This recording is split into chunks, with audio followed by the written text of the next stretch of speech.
बच्चों last time पर हमने 11.2 में ट्राइंगल का कंस्ट्रक्शन किया था और उससे रिलेटेड सेकेंड और थर्ड क्वेश्चन को सॉल्व किया था और रिमेनिंग क्वेश्चन होमवर्क में दिए थे। फिफ्थ क्वेश्चन होमवर्क दिया था, नाइन्थ दिया था, 10th और 11th दिया था। आज हम रिमेनिंग क्वेश्चन सॉल्व करेंगे। तो यहाँ पर हमारे पास क्वेश्चन नंबर 4 है जिसमें हमें ट्राइंगल बनाना है ABC, जिसमें BC 3.2 सेंटीमीटर, AB 3.6 सेंटीमीटर और एंगल B 120 दे रखा है। तो कॉन्सेप्ट ये है कि यहाँ पर 2 साइड है और 1 एंगल है। ठीक है, तो हमें 2 साइड और 1 एंगल से ट्राइंगल बनाना है। तो जो एंगल होगा उसके लिए हमें साइड गिवन होनी चाहिए। तो यहाँ पर BC साइड भी है और AB साइड भी है। तो एंगल B कॉमन है तो उसका एंगल हमें गिवन है ना। यहाँ पर हम SAS रूल के अकॉर्डिंग कंस्ट्रक्शन करेंगे कि 2 साइड अगर गिवन है तो उनका बीच का इंक्लूडिंग एंगल होना चाहिए। तो SAS रूल के अकॉर्डिंग कंस्ट्रक्शन करेंगे तो कॉमन एंगल होना चाहिए। जैसे कि यहाँ पर BC और AB है तो एंगल B दोनों में आ रहा है, तो B एंगल दिया हुआ है तो हम बना सकते हैं। सिमिलर क्वेश्चन जो हमारा है क्वेश्चन नंबर 7, इसमें भी हमारे पास AB और BC, उसमें भी एंगल B कॉमन है तो एंगल B हमें गिवन है। ठीक है, उसके बाद नेक्स्ट क्वेश्चन जो हमारा है 8th, उसमें C एंगल दे रखा है और AC और BC दोनों सेम है।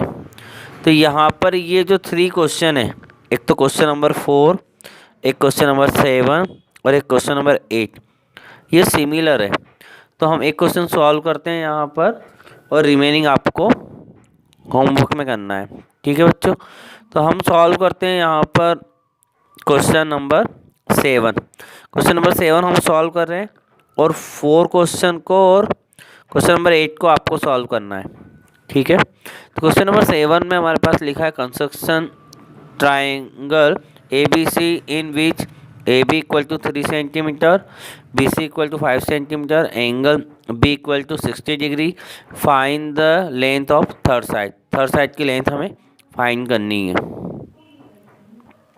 तो क्वेश्चन नंबर 7 में हमें AB 3 सेंटीमीटर और BC 5 सेंटीमीटर है। कोई भी साइड हम बना सकते हैं, तो हम BC बना लेते हैं। ठीक है, तो BC बना रहे हैं हम 5 सेंटीमीटर की लाइन। तो 5 सेंटीमीटर की लाइन के लिए पहले फर्स्ट पॉइंट आपको कहाँ लगाना है, जो 0 है वहाँ पर, और सेकंड पॉइंट कहाँ लगेगा 5 के यहाँ पर, क्योंकि हम 5 सेंटीमीटर की लाइन ड्रॉ कर रहे हैं। तो ये आपका 5 सेंटीमीटर का लाइन सेगमेंट बन गया है। ठीक है, तो इसको आप क्या नाम दोगे, BC, क्योंकि आपने क्या बनाया है, BC लाइन सेगमेंट बनाया। तो BC नाम देने के बाद इसकी मेजरमेंट लिखेंगे 5 सेंटीमीटर। नेक्स्ट स्टेप हमारे पास क्या है, तो हम एंगल बनाएंगे। तो जब भी आपके पास एंगल होता है तो पहले आप साइड बनाते हो और साइड बनने के बाद अगर एंगल अवेलेबल है तो एंगल बनाना है। तो जैसे यहाँ पर एंगल B पहले बनाएंगे। ठीक है, तो एंगल B हमारे पास कितने डिग्री का है, 60 डिग्री का है।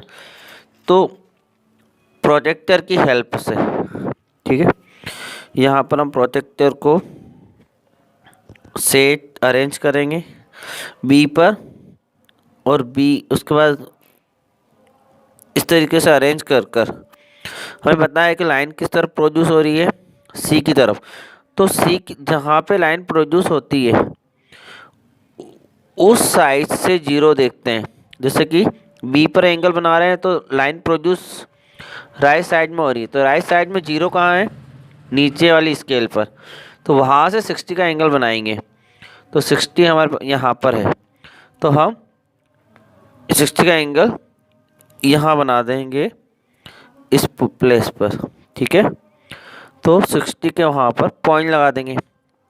अब स्केल की हेल्प से उस पॉइंट को ज्वाइन कर देंगे तो ये 60 डिग्री का एंगल बन जाएगा। तो एंगल बनाना आप लोगों को आता ही है। तो ये हमारा 60 डिग्री का एंगल बन गया है। इसके बाद नेक्स्ट साइड ड्रॉ करेंगे। नेक्स्ट साइड हमने BC ड्रॉ कर ली, एंगल ड्रॉ कर लिया। अब नेक्स्ट साइड है AB। AB ड्रॉ करने के लिए कंपास का यूज़ करेंगे और कंपास को हम अरेंज करेंगे, उसका आर्क अरेंज करेंगे 3 सेंटीमीटर का। तो 3 सेंटीमीटर पर पॉइंटर लेंगे 3 के यहाँ पर, और पेंसिल को 0 के यहाँ पर अरेंज करेंगे। ठीक है, 0 के यहाँ पे अरेंज होने के बाद में बिल्कुल भी हमें इसको चेंज नहीं करना है। ठीक है, और किस प्लेस पर रखेंगे, तो आप जानते हो हम क्या बना रहे हैं, AB बना रहे हैं। तो A पॉइंट हमारे पास अवेलेबल नहीं है। कौन सा पॉइंट अवेलेबल है, B। तो AB 3 सेंटीमीटर बनाने के लिए B पॉइंट अवेलेबल है। तो B प्लेस पर B के पॉइंट का यहाँ पर पॉइंटर रखेंगे कंपास का, और एंगल की लाइन को कट करेंगे। ठीक है, तो एंगल की लाइन को जब हम इंटरसेक्ट करते हैं, तो जहाँ पर इंटरसेक्ट होगा वहाँ पर रिमेनिंग पॉइंट जो हमारा A है वो नाम देंगे, और मेजरमेंट लिखेंगे 3 सेंटीमीटर। इस A पॉइंट को हम C पॉइंट से ज्वाइन करेंगे। तो यहाँ पर हम A पॉइंट को C पॉइंट से ज्वाइन करेंगे, तो ये हमारा ट्राइंगल ABC बन जाएगा। ठीक है बच्चों, अब हमें बताया गया है कि थर्ड साइड का मेजरमेंट लेना है। Find the length of third side. तो AB का मेजरमेंट पता है 3 सेंटीमीटर, BC का पता है 5। इस AC का मेजरमेंट निकालना है हमें। ठीक है, तो AC का मेजरमेंट हम लेते हैं। तो ये स्केल है, इससे हम मेजर करते हैं। तो 0 पर हमने A को रखा है, और C पॉइंट का जो मेजरमेंट हमारा आ रहा है वो आ रहा है यहाँ पर 4.3 का। ठीक है बच्चों, तो ये मेजरमेंट हमारा 4.3 आ रहा है। तो यहाँ पर हम 4.3 राइट करते हैं। तो 4.3 सेंटीमीटर की थर्ड साइड है। तो आपको आंसर लिखना है। तो आंसर में लास्ट में आप क्या करोगे, तो सारा डायग्राम बन जाए, तो आंसर में आप लिख देना कि थर्ड साइड ऑफ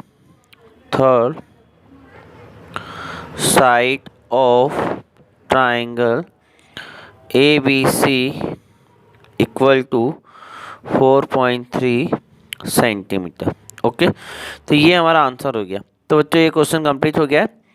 इसी तरीके के रिमेनिंग क्वेश्चन जो आपको बताए हैं वो आपको सॉल्व करना है, उसका डायग्राम आपको बनाना है।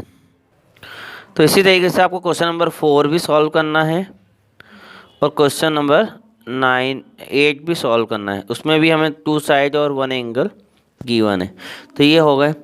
अब लास्ट क्वेश्चन हमारे पास है 6 question number 6। Construct an equilateral triangle having its perimeter is 15 centimetre. तो इक्विलेटरल ट्राइंगल बनाना है जिसका पेरीमीटर हमारे पास 15 सेंटीमीटर है। तो इसमें हमें पता है कि पेरीमीटर से तो डायरेक्ट हम ट्राइंगल बना नहीं पाएंगे, तो हमें पहले साइड निकालनी पड़ेगी। तो थोड़ा सा सॉल्यूशन भी करना पड़ेगा। पहले हम साइड को फाइंड करेंगे, और इक्विलेटरल ट्राइंगल है मतलब ऑल साइड आर इक्वल। सो उसके बाद हम इस क्वेश्चन को क्वेश्चन नंबर 5 जैसा सॉल्व कर लेंगे। तो क्वेश्चन नंबर 6 का डायग्राम हम बनाते हैं और इसका सॉल्यूशन भी सॉल्व करते हैं। तो 11.2 का यहाँ पे ये 6 क्वेश्चन है जिसमें हमें इक्विलेटरल ट्राइंगल का पेरीमीटर दे रखा है और कंस्ट्रक्शन करना है। तो पहले इन equilateral triangle ABC perimeter of equilateral triangle हम जानते हैं फार्मूला क्या होता है 3 इंटू साइड। तो पेरीमीटर कितना है 15 इक्वल टू 3 इंटू साइड। तो 3 मल्टीप्लाई में तो कहाँ जाएगा अपॉन में। तो 15 में 3 से डिवाइड करेंगे तो साइड की आई 5 सेंटीमीटर। तो इक्विलेटरल ट्राइंगल में all side are equal. So AB equal to BC equal to AC equal to क्या होगा 5 सेंटीमीटर।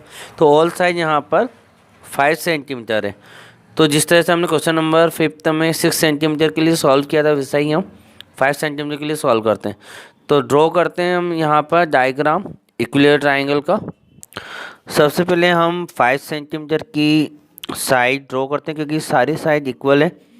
तो 5 सेंटीमीटर की फर्स्ट साइड ड्रॉ करते हैं। तो फर्स्ट पॉइंट 0 पर, 1 के आगे वाले पॉइंट पर 0 पर, और उसके बाद नेक्स्ट पॉइंट जो हमारा है फर्स्ट पॉइंट 0 पर, और नेक्स्ट पॉइंट हमारा बनेगा 5 के यहाँ पर।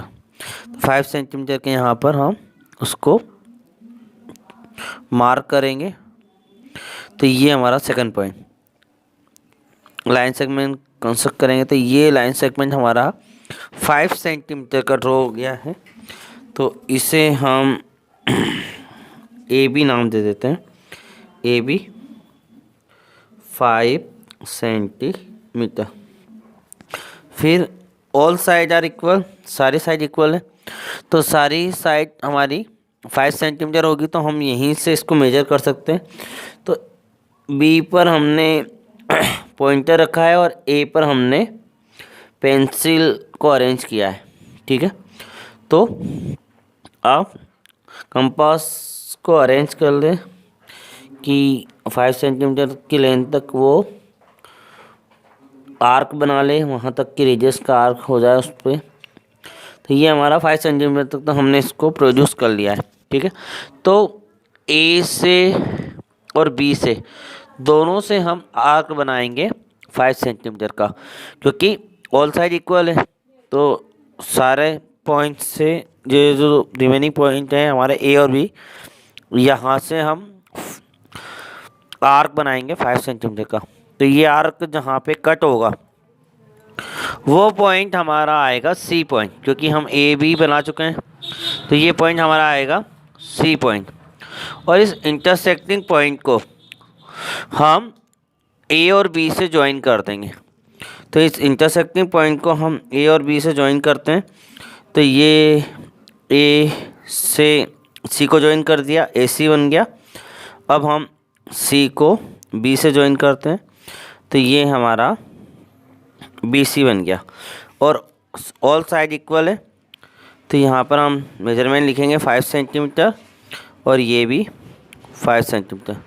तो इक्विलेटरल ट्राइंगल हम यहाँ पर बना चुके हैं। ये ए बी सी जो है वो एक इक्विलेटरल ट्राइंगल है। ठीक है बच्चों, तो हम सारे क्वेश्चन सॉल्व कर चुके हैं। कुछ क्वेश्चन हमने सॉल्व किए हैं, कुछ आपको होमवर्क में दिए हैं सिमिलर। तो आप सारे डायग्राम बना लें और अच्छे से तैयारी करें। तो हमारा ये चैप्टर कंप्लीट हो चुका है, और टर्म 2 का सिलेबस भी कंप्लीट हो चुका है। ठीक है, तो एल्जेब्रिक एक्सप्रेशन हम पहले कंप्लीट कर चुके हैं। तो ये हमारा कंप्लीट हो चुका है। चैप्टर 5 भी, रेशो एंड प्रोपोर्शन भी हमारा कंप्लीट हो चुका है। इसके बाद चैप्टर 7 हमने दिया है, प्रॉपर्टीज ऑफ ट्राइंगल, ये भी हमारा कंप्लीट हो चुका है। मेंसुरेशन चैप्टर 12 भी हम कंप्लीट कर चुके हैं, और चैप्टर 11 भी हमने आज कंप्लीट कर लिया है। तो ये 5 चैप्टर आपके सिलेबस में है, और हम सारे सिलेबस कंप्लीट कर चुके हैं। ठीक है बच्चों, तो अच्छे से पढ़ाई करें, और आगे हम रिवीजन वीडियो डालेंगे, उसको आप देखें। Thank you.